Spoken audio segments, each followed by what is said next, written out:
अस्सलाम वालेकुम। मैं हूं गुलाम मुर्तज़ा। मैं रुखसार मैं हूं गुलजार अहमद। आप देख रहे हैं GM authentic reaction YouTube channel. सभी दोस्तों का मेरे चैनल पर स्वागत है। अगर आप देखना चाहते हैं ऑथेंटिक रिएक्शन वीडियोस तो मेरे चैनल को सब्सक्राइब कर दीजिए। उम्मीद करता हूं कि तमाम दोस्त खैर ऑफिस होंगे। दुआ है कि आप हमेशा खुश रहें, यूं ही से मुस्कुराते रहें। आज हम जिस वीडियो पे रिएक्शन दे रहे हैं, वीडियो का टाइटल है 11 pending projects completed by Modi government in 7 years infrastructure projects India. तो ये है आज की हमारी वीडियो का टाइटल। चलिए सबसे पहले वीडियो देखते हैं, फिर देते हैं अपना ऑथेंटिक रिएक्शन। भारत में हमने ये देखा है कि पॉलिटिकल पार्टीज बहुत से इंफ्रा प्रोजेक्ट्स अनाउंस तो करती है, पर उनमें से कंप्लीट बहुत कम होते हैं और अपने टाइम पे तो उससे भी कम प्रोजेक्ट कंप्लीट होते हैं। पर पिछले कुछ सालों से हमें ये देखने को मिल रहा है कि भारत सरकार इंफ्रास्ट्रक्चर को लेकर बहुत सीरियस हो गई है। भारत के इंफ्रास्ट्रक्चर को स्ट्रांग बनाने के लिए भारत सरकार बहुत से प्रोजेक्ट जैसे कि Bharatmala, Sagarmala, freight corridor, expressway, highway, rail track पे काम कर रही है, जिससे देश की विकास की गति को बढ़ाया जा सके। इसके अलावा कई सालों से अटके प्रोजेक्ट्स को भी बीजेपी सरकार पूरा कर रही है। तो आज हम उन्हीं प्रोजेक्ट्स के बारे में बात करेंगे। तो नमस्कार दोस्तों, स्वागत करते हैं आपका चार्जिंग पॉइंट हिंदी में। दोस्तों, आज के इस वीडियो में हम जानेंगे कि मोदी सरकार ने पिछले 7 सालों में कौन कौन से पेंडिंग प्रोजेक्ट्स को कंप्लीट किया है। तो जुड़े रहिए आप इस वीडियो के साथ। दोस्तों, मैं ऐसे ही एजुकेशनल टॉपिक पे बात करता हूँ, तो अगर आपको मेरा काम पसंद आता है तो अब आप मुझे सपोर्ट कर सकते हैं पेटीएम और यूट्यूब में ज्वाइन बटन के थ्रू। और अब आप मुझे फेसबुक, इंस्टाग्राम, ट्विटर में भी फॉलो कर सकते हैं और मेरी वीडियोस को वहां पे भी शेयर कर सकते हैं। दोस्तों, अगर आपको एडवांस MS एक्सेल सीखना है तो मैं आपको 1475 रुपए का कोर्स फ्री में दे सकता हूँ। और अगर आपको financial market, share market, mutual fund के बारे में जानना है तो मैं आपको 4720 रुपए का कोर्स फ्री में दे सकता हूँ। दोनों कोर्सेज की लिंक डिस्क्रिप्शन में दी गई है। तेजस को भारत में बनाने की शुरुआत 37 साल पहले हुई थी, जब अगस्त 1983 में भारत सरकार द्वारा लाइट फाइटर एयरक्राफ्ट को मंजूरी मिली थी। और इसके 18 साल बाद 4 जनवरी 2001 को तेजस ने पहली उड़ान भरी थी। और साल 2003 में भारत के पूर्व प्रधानमंत्री अटल बिहारी वाजपेयी जी ने इस कॉम्बैक्ट एयरक्राफ्ट को तेजस नाम दिया था। तेजस एक संस्कृत वर्ड है जिसका मतलब होता है सबसे ताकतवर ऊर्जा। अटल जी तेजस को 2007 में इंडियन एयरफोर्स में लाने के बारे में प्लान कर रहे थे, पर 2004 में वो इलेक्शन हार जाते हैं और फिर 10 सालों तक तेजस एयरक्राफ्ट पे कोई बात नहीं होती है। पर साल 2016 में तेजस को पहली बार भारत की एयरफोर्स में शामिल किया जाता है और तेजस की पहली स्क्वाड्रन का नाम फ्लाइंग डैगर रखा जाता है, जिसका मतलब होता है उड़ने वाला खंजर। पिछले साल भारत सरकार ने हिंदुस्तान एरोनॉटिक्स लिमिटेड HAL से 83 तेजस एयरक्राफ्ट की डील की है, जिसमें से भारत को 73 तेजस मार्क 1A फाइटर एयरक्राफ्ट मिलेंगे और 10 LCA तेजस मार्क 1 ट्रेनर एयरक्राफ्ट मिलेंगे। आप यहाँ पे तेजस मार्क 1 और तेजस मार्क 1A में कंफ्यूज मत होइएगा, ये दोनों अलग वेरिएंट के एयरक्राफ्ट हैं। तेजस मार्क 1A तेजस एयरक्राफ्ट का अब तक का सबसे लेटेस्ट वेरिएंट है। तेजस मार्क 1 में 43 चेंजेस करके और वेरियस चीजों को अपग्रेड करके तेजस मार्क 1A बनाया गया है। इस डील की टोटल कॉस्ट 48,000 करोड़ रुपए है। इसमें से 80 एयरक्राफ्ट की कॉस्ट 45,696 करोड़ रुपीस है और designing and development of infrastructure की कॉस्ट 1,202 करोड़ रुपए है। इसके अलावा हिंदुस्तान एरोनॉटिक्स लिमिटेड तेजस मार्क 2 पे भी काम कर रहा है और इसे 2025 तक इंडियन एयरफोर्स में शामिल करने का प्लान रखा गया है। पारादीप रिफाइनरी इंडियन ऑयल की 11 रिफाइनरी है और इसको ओडिशा के शहर पारादीप में बनाया गया है। इस प्रोजेक्ट का शिलान्यास हमारे फॉर्मर अटल बिहारी वाजपेयी जी ने मई 2002 में रखा था, पर इसे बनते बनते 14 साल लग गए। 7 फरवरी 2016 में प्रधानमंत्री मोदी जी ने इस रिफाइनरी का उद्घाटन किया। ये ईस्टर्न इंडिया का एनर्जी गेटवे है। इस रिफाइनरी की कैपेसिटी 15 MMTPA है, मतलब 15 million metric tonne per annum है। बहुत समय से दिल्ली में वेस्टर्न और ईस्टर्न पेरिफेरल एक्सप्रेसवे की मांग हो रही थी, जिसके जरिए दिल्ली से ट्रक्स और बसेस को डाइवर्ट किया जा सके, जिससे दिल्ली में ट्रैफिक जाम कम हो और पॉल्यूशन में गिरावट हो। इस प्रोजेक्ट का प्रस्ताव सबसे पहले 2003 में रखा गया था, पर पुरानी सरकारों के पास इस प्रोजेक्ट के लिए बजट नहीं था, तो ये प्रोजेक्ट भी बीच में अटक गया। फिर अप्रैल 2016 में नितिन गडकरी जी ने इस प्रोजेक्ट को दोबारा से शुरू किया और नवंबर 2018 में 135 किलोमीटर का 6 लेन वेस्टर्न एक्सप्रेसवे बना के देश को दे दिया। वहीं ईस्टर्न पेरिफेरल एक्सप्रेसवे प्रोजेक्ट को कंप्लीट डेट से पहले ही बना के 27 मई 2018 को देश को दे दिया। इस प्रोजेक्ट की शुरुआत 2000 में हुई थी और 2005 में इस प्रोजेक्ट को कंप्लीट करने का टारगेट सेट किया गया था, पर फिर सरकार बदल गई और ये प्रोजेक्ट पे भी काम रुक गया। पर फिर जैसे ही 2014 में बीजेपी की सरकार बनी, ये प्रोजेक्ट पे भी काम शुरू हुआ और 110 किलोमीटर लंबे रेलवे लाइन का उद्घाटन प्रधानमंत्री नरेंद्र मोदी जी ने अक्टूबर 2017 में किया। इस प्रोजेक्ट को कंप्लीट होने में 17 साल लग गए। इस रेलवे लाइन के बनने के बाद दिल्ली से साउदर्न स्टेट के बीच का 380 किलोमीटर का गैप कम हो गया। असम में ब्रह्मपुत्र नदी पर बना बोगीबिल ब्रिज का काम 2002 में शुरू किया गया था और इसे 6 साल में कंप्लीट करने का टारगेट सेट किया गया था। लेकिन जैसे ही 2004 में सरकार बदली, इस प्रोजेक्ट के लिए भी कांग्रेस के पास पैसे नहीं थे, जिसकी वजह से यह प्रोजेक्ट भी कई सालों तक रुका रहा। पर 2015 में मोदी जी ने दोबारा से यह प्रोजेक्ट को शुरू किया और 25 दिसंबर 2018 को अटल बिहारी वाजपेयी जी के जन्मदिन पर नरेंद्र मोदी जी ने इस ब्रिज का उद्घाटन किया और देश को मिला सबसे लंबा रेल रोड ब्रिज। इस ब्रिज पे ट्रेन, कार, ट्रक्स, बसेस सब चलती हैं। ये ब्रिज भारत के नॉर्थ ईस्ट रीजन के डिफेंस के लिए भी बहुत इंपॉर्टेंट है। इस ब्रिज के बन जाने के बाद असम से अरुणाचल प्रदेश के बीच 170 किलोमीटर का गैप कम हो गया, जिससे 4 घंटे का ट्रेवल टाइम भी कम हो गया। इस ब्रिज की मदद से भारतीय सेना बहुत ही जल्दी से अरुणाचल प्रदेश के पास इंडो चाइना बॉर्डर पे पहुंच सकती है। 2002 में अटल जी ने इस योजना की नींव रखी थी, पर इस परियोजना को एनवायरमेंट इशू की वजह से 2003 में रोकना पड़ा। फिर 4 साल बाद 2007 में कांग्रेस ने फिर से इस पे काम शुरू किया और कंप्लीट करने की डेट 2014 रखी, पर 2014 तक ये प्रोजेक्ट कंप्लीट नहीं हो पाया क्योंकि इस पे काम बहुत धीरे धीरे हो रहा था। 2014 के बाद से इसकी कंस्ट्रक्शन में तेजी देखने को मिली। कई चुनौतियों का सामना करना पड़ा, लेकिन उसके बावजूद 15 अक्टूबर 2017 को दुनिया की सबसे ऊंचाई पर स्थित अटल टनल का निर्माण पूरा हो गया। 25 दिसंबर 2019 को अटल बिहारी वाजपेयी जी के जन्मदिन पर नरेंद्र मोदी जी ने उनके सम्मान में इस टनल का नाम अटल टनल रखा और 3 अक्टूबर 2020 को प्रधानमंत्री मोदी जी ने इस टनल का उद्घाटन किया। अटल टनल का मेन उद्देश्य हिमाचल प्रदेश से लेह को जोड़ना है और इनके बीच डिस्टेंस और ट्रेवल टाइम को कम करना है। Atal tunnel world's longest highway tunnel above 10,000 feet है। ये टनल 10,000 फीट पे बनाई गई है। इस टनल की लेंथ 9 किलोमीटर है। 1887 में अंग्रेजों ने बिहार के निर्मली से सरायगढ़ के बीच एक रेल ब्रिज बनाया था, जो 1934 में बिहार में आई 8 मैग्नीट्यूड अर्थक्वेक की वजह से ढह गया। इसके चलते बिहार के निर्मली से सरायगढ़ के बीच रेल कनेक्टिविटी खत्म हो गई, जिससे बिहार के लोगों को बहुत परेशानी होती थी। 2003 में अटल जी ने इस प्रोजेक्ट की शुरुआत की, पर कमाल की बात यह है कि इस 2 किलोमीटर लंबे ब्रिज को बनने में 17 साल लग गए। सितंबर 2020 में मोदी जी ने इस ब्रिज का उद्घाटन किया। गोरखपुर फर्टिलाइजर प्लांट को 20 अप्रैल 1968 को शुरू किया गया था। इसका उद्घाटन उस समय के प्रधानमंत्री श्रीमती इंदिरा गांधी जी ने किया था। 10 जून 1990 में इस फर्टिलाइजर प्लांट में एक इंजीनियर की मौत हो गई थी, जिसके बाद पॉलिटिक्स के चलते इस फर्टिलाइजर प्लांट को बंद कर दिया गया, जिसके बाद हजारों मजदूरों की नौकरियां चली गई। पर 2014 में जैसे ही मोदी सरकार बनी तो योगी आदित्यनाथ जी ने फिर से इस फर्टिलाइजर प्लांट को शुरू करवाने की मांग की, जिसके बाद 22 जुलाई 2016 को प्रधानमंत्री नरेंद्र मोदी जी ने इस फर्टिलाइजर प्लांट को फिर से शुरू किया और इस फर्टिलाइजर प्लांट को 8,600 करोड़ रुपए की लागत से रिबिल्ड किया गया और दिसंबर 2021 में इसका इनॉग्रेशन किया गया। इस फर्टिलाइजर प्लांट से करीबन हर साल 12.7 लाख मैट्रिक टन खाद प्रोड्यूस होगी। साथ में हजारों लोगों को रोजगार भी मिलेगा। इस योजना की शुरुआत 1978 में हुई थी, लेकिन फिर से वही बजट की कमी के कारण इसका काम बीच में ही रोक दिया गया। 44 साल के अंतराल में इस परियोजना ने 12 प्रधानमंत्री और उत्तर प्रदेश के 15 चीफ मिनिस्टर का कार्यकाल देखा, पर 2017 के बाद से इस प्रोजेक्ट में तेजी आई। सरयू कनाल परियोजना से 5 नदियों को जोड़ा गया है। इस प्रोजेक्ट से उत्तर प्रदेश के नॉर्थ डिस्ट्रिक्ट के 14 लाख हेक्टेयर लैंड में सिंचाई मतलब कि इरिगेशन में मदद होगी, जिससे यूपी के 29 लाख किसानों और 6,200 गाँव को फायदा होगा।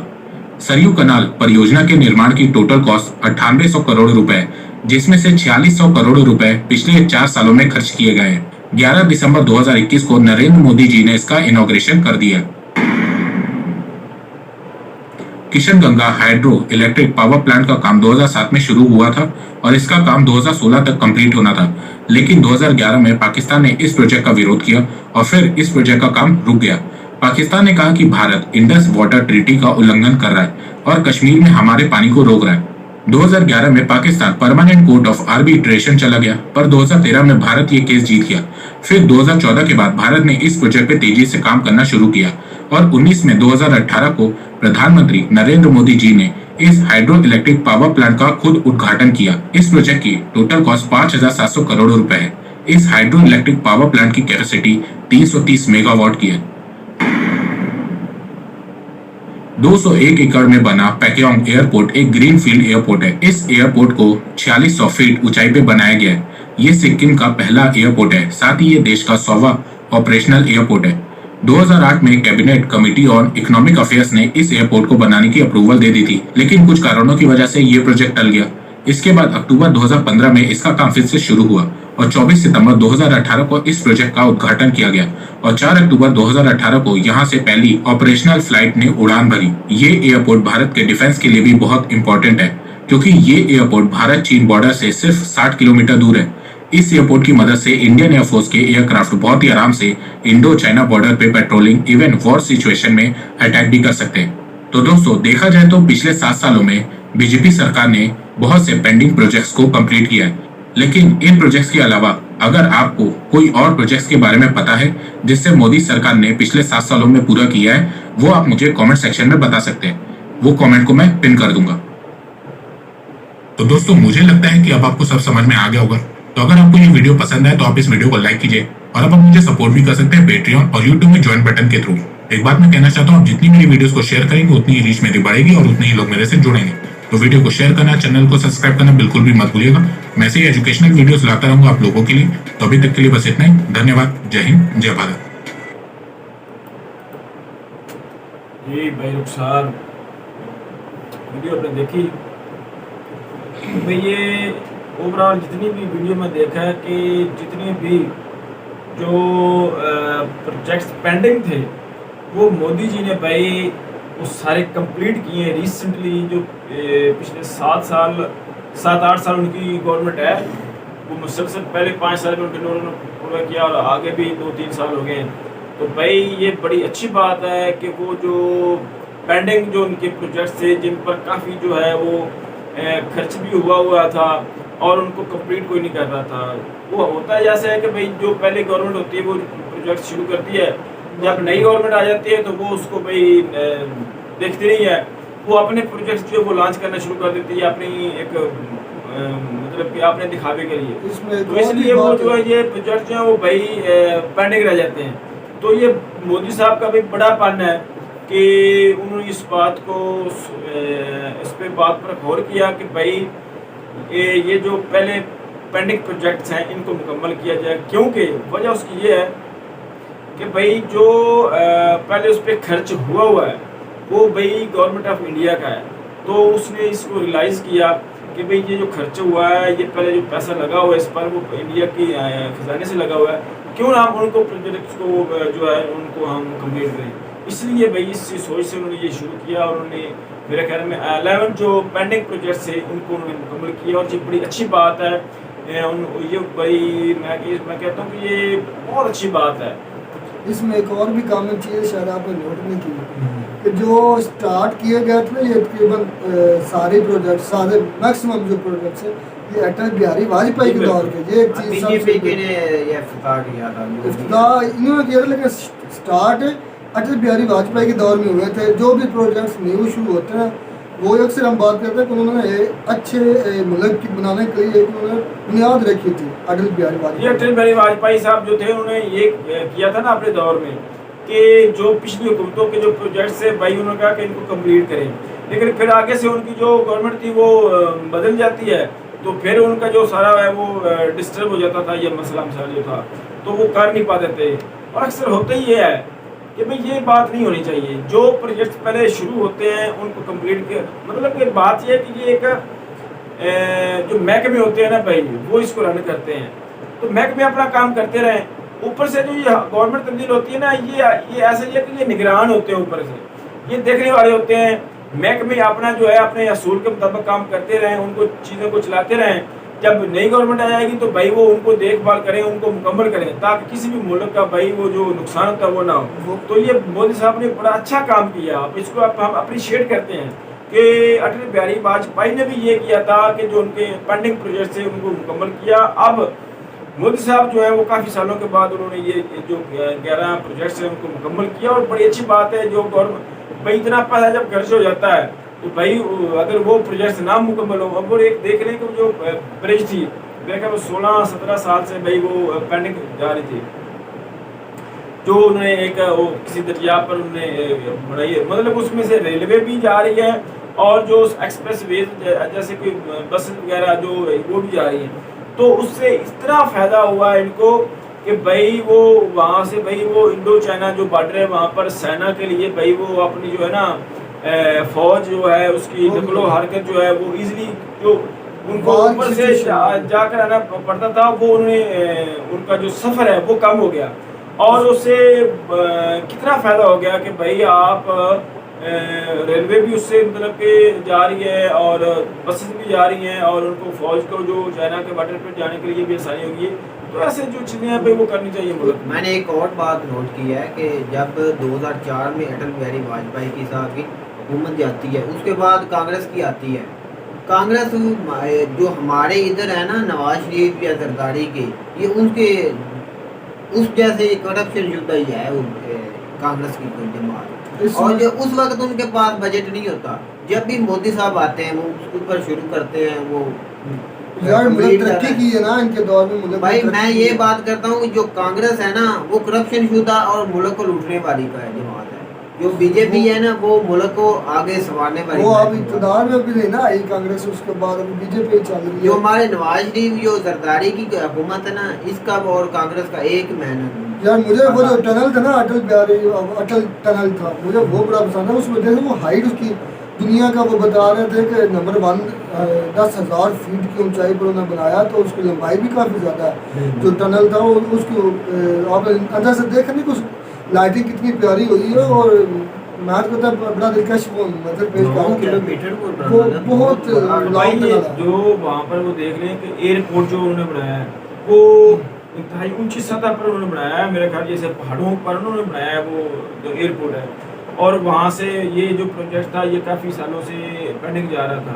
तो अब वहाँ से जो है बाकायदा उन्होंने जो परवाज़ें हैं वो उन्होंने उड़ान भरनी शुरू कर दी है। तो वो भाई तो देख रहे हैं कि वो ऊपर उन्होंने जैसे पहाड़ों पर नहीं बनाया हुआ ऐसे मतलब कि वो था सर जो जहाज और उसके बाद क्या है जो एयरक्राफ्ट थे पहला जो उन्होंने बताया था कि एयरक्राफ्ट हमारे इंडिया में बनते थे उसके बाद पेंडिंग हो गया ये मेरा अटल बिहारी वाजपेयी रखा हाँ उसके बाद मतलब कि अब दोबारा फिर बनने शुरू हो गए। उसका मतलब है खंजर तेजस का मतलब है खंजर उड़ता हुआ खंजर वो ये बता रहे हैं कि उड़ता हुआ खंजर तेजस वो उसको एक तो उनकी जो है ना अपना इंडियन की जो AIF मतलब कि इंडियन एयर फोर्स जो है उसमें बहुत ज़्यादा उनको पावर मिली है। तो उसके बाद जो उनके एक्स्ट्रा मतलब एक्सपोर्ट भी कर रहे हैं उस जिससे वो ज़रम वादा भी कमा रहे हैं। ये प्रोजेक्ट्स जो है तो भाई इसलिए उन्होंने एक तेजस 2 की भी लॉन्च वो कह रहे थे कि जल्द आ जाएगा। तो उससे भाई उनकी जो एयर फोर्स है उसको वो बड़ी स्ट्रेंथ मिली है। उन्होंने अपना जो तेजस है उन्होंने तैयार किया है और तैयार करके उसको लॉन्च किया है। बड़ी गर्व की बात है। उसका नाम बता रहे थे कि उड़ता हुआ खंजर।